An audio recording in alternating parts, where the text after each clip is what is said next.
یہ دل ایسے ہی جیسے موتی کسی باکس میں رکھتے ہیں، زیور رکھتے ہیں اور باکس کے اندر بند کر دیتے ہیں، ایسے ہی اللہ تعالیٰ نے یہ دل ہمارے جان کے باکس میں رکھا ہے۔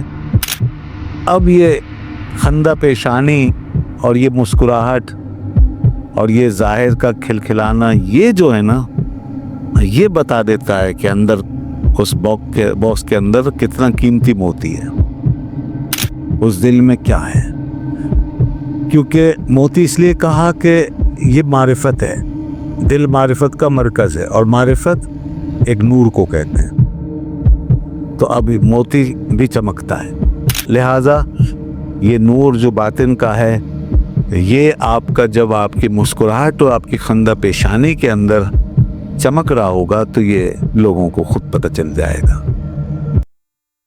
آگے فرما رہا ہے، اے مبارک خندہ اشکو از دہان، می نمایت دل چن در از درج جان۔ اے مخاطب، مبارک ہو تجھے یہ خندہ پیشانی، خندہ روی، یہ شیفتگی تجھے مبارک ہو، یعنی ایسی شیفتگی اور ایسی جو ہے خندہ پیشانی کہ جو انسان کے باطن کا عکس ہو اور اس کے باطن کی صفائی کو بتائے۔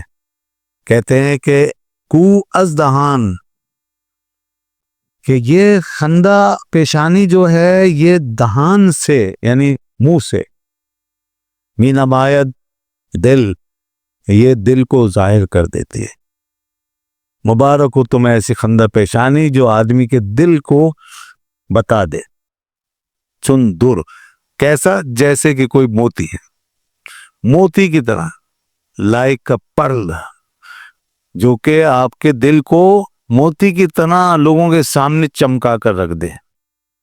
از درج جان، جان کے صندوقچے سے، یہ جان ایک صندوقچہ ہے، یہ جان ایک باکس ہے، اس باکس کے اندر ہمارے ایک دل رکھا ہوا ہے۔ یہ دل ایسے ہی جیسے موتی کسی باکس میں رکھتے ہیں، زیور رکھتے ہیں اور باکس کے اندر بند کر دیتے ہیں، ایسے ہی اللہ تعالیٰ نے یہ دل ہمارے جان کے باکس میں رکھا ہے۔ اب یہ خندہ پیشانی اور یہ مسکراہٹ اور یہ ظاہر کا کھلکھلانا، یہ جو ہے نا، یہ بتا دیتا ہے کہ اندر اس باکس کے اندر کتنا قیمتی موتی ہے، اس دل میں کیا ہے۔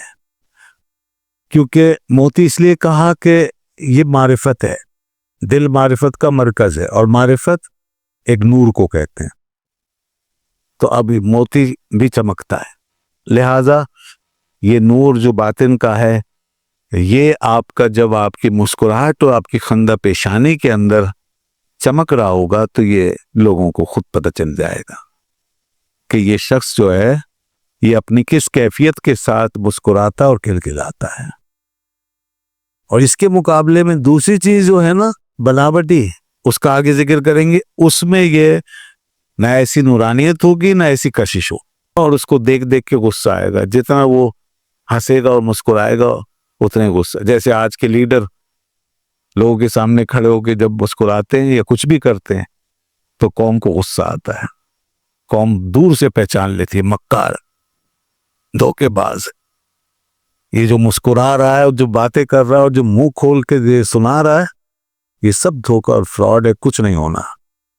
ان کی باتیں کتنی میٹھی ہوں، کتنی اچھی لگیں، کتنے کانوں کو اچھی لگیں، آواز کتنی سریلی ہو، چاہے قرآن پڑھ کے سنائیں، حدیث سنائیں، کوئی ریفرنس دیں، لوگوں کے دل جو ہے نا وہ ان سے متنفر و بیزار ہوتے چلے جاتے ہیں۔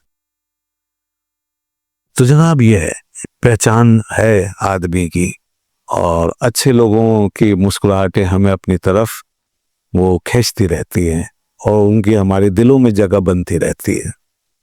حدیث پاک وہ مشہور ہے، آپ نے سنی ہے، الا انبئکم بخیارکم، کیا میں تمہیں تمہارے بہترین لوگ نہ بتا دوں؟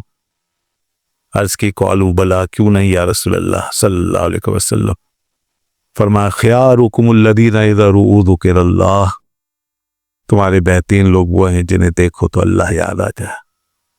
تو جہاں جن کی محفلوں میں، جن کی باتوں میں، جن کے کاموں میں دین غالب ہو، شریعت ہو، دین ہمیں سمجھ آئے، اللہ کی یاد آئے, دین کی بات آئے اور نیکی کا راستہ ہمیں بس نظر آئے, اور کوئی باطل اور غلط رجحان وہاں سے پیدا نہ ہو, جیسے دنیا داری کی تعلیم نہ ملے, گناہوں سے کی طرف رغبت نہ ہو, شہوانیت ہماری وہ جو ہے نا انگیز نہ ہو.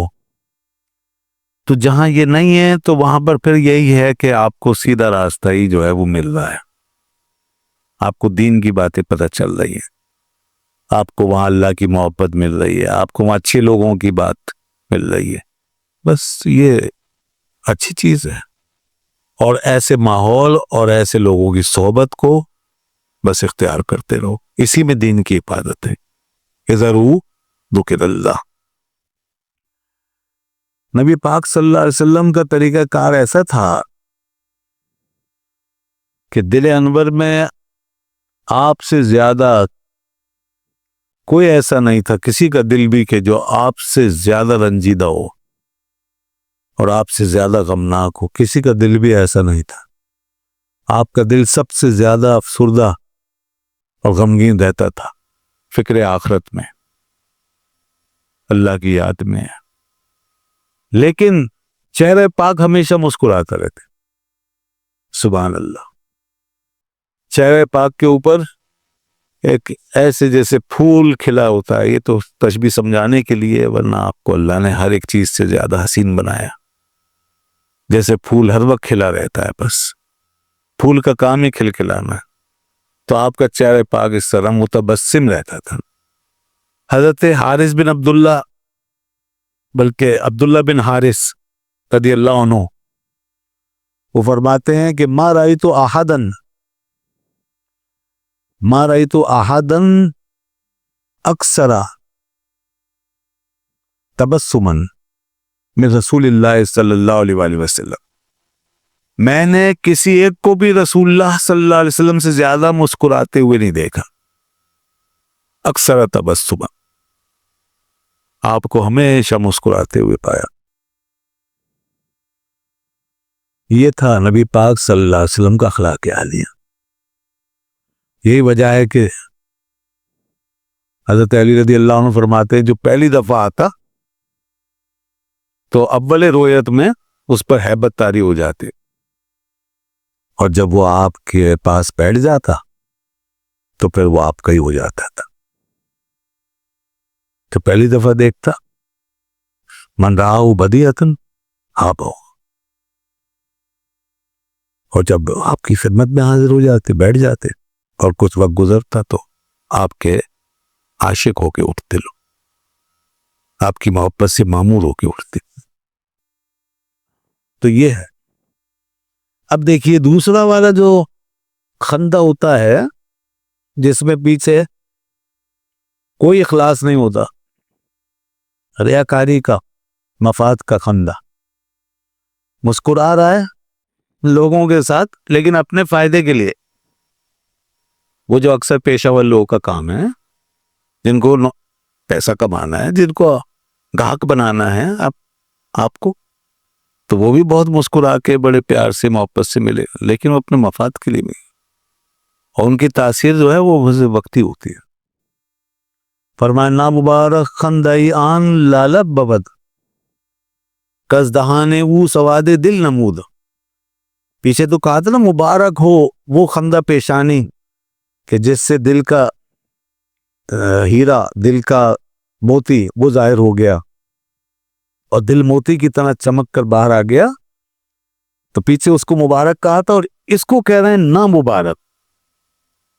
یہ نامبارک ہے, اس کی کوئی برکت نہیں ہے. خندائی آن لالا ببد, وہ جو گلے لالا کی ہنسی جو نہیں, پھول گلے لالا مشہور ہے, اس کی طرح بس وہ ہنسا. وہ سرخ رنگ کا پھول ہوتا ہے جس میں اندر سیاہی جھانک رہی ہوتے, دیکھا نا, زیادہ سرخ رنگ جو ہوتا ہے نا اس کے اندر ایک سیاہی ہوتا.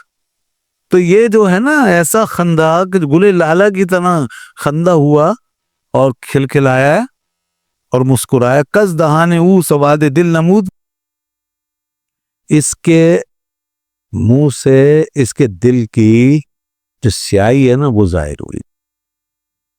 کیونکہ یہ مسکرایا ہے اندر کے لالچ کے ساتھ، یہ مسکرایا ہے اندر کے تضاد کے ساتھ، یہ اوپر سے ہی مسکرا رہا ہے، اندر اس کے دل میں کوئی آپ کی طرف التفات نہیں، اور اندر کوئی معرفت حق نہیں ہے، کوئی یقین نہیں ہے، کوئی اخلاص نہیں ہے، یہ بالکل اندر سے سپاٹ ہے، اوپر سے لوگوں سے بس ایسے مسکرا کے چلو جی، لوگوں نمٹانے کے لیے، ان سے کوئی لالچ پورا کروانے کے لیے، ان کو دکھانے کے لیے، ان کو پرسانے کے لیے، کسی چکر میں ڈالنے کے، جیسے کوئی جعلی 2 نمبر لوگ بیٹھے ہوتے نا ایسے الٹے سیدھے، تو دیکھیں وہ ان کی مسکراہٹوں کے اندر ایک جال ہوتا ہے شکاری کا، جس سے لوگ پھنستے ہیں، بس فرماتے ہیں اس کے اندر سے آئی ہے،